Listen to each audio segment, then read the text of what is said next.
Agad na binunot at sinunog ng mga operatiba na ang natagpuang marijuana plantation sa Bacon, Benguet na nakakahalaga ng halos 2 milyong piso. Dahil yan sa tuloy-tuloy na marijuana eradication ng pambansang pulisya, katuwang at iba't iba pang ahensya ng gobyerno para puksain ang ilegal na halaman sa ating bansa. Police Staff Sergeant Judrick Casing sa report. Tinatayang 1,700,000 halaga ng marijuana ang nadiskubre ng Benguet PNP sa isinigawang marijuana eradication sa Cayapa, Bacon, Benguet nito lamang ika-15 ng Abril taong kasalukuyan.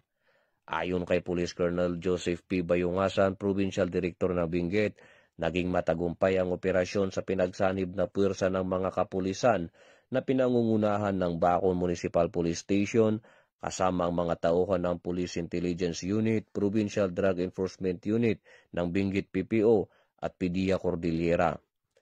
Ang operasyon ay nagresulta sa pagkadiskubre ng isang plantasyon ng marijuana na may 8,500 piraso ng fully grown na halaman ng marijuana na nagkakahalaga ng 1,700,000 standard drug price.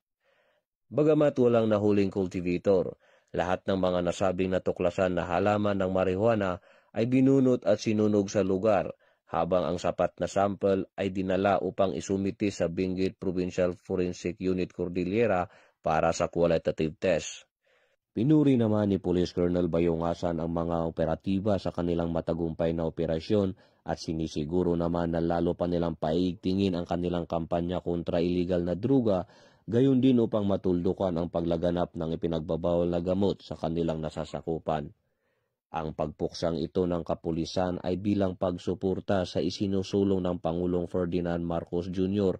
na whole of the nation approach na kinakailangan para masugpo ang paglaganap ng illegal na druga at maging illegal drug-free ang ating bansa. Mula dito sa Kibungan, Benguet, ako ang inyong PNN correspondent, Police Staff Sergeant Judrick Casing, alagad ng batas, tagataguyod ng Balitang Pulis.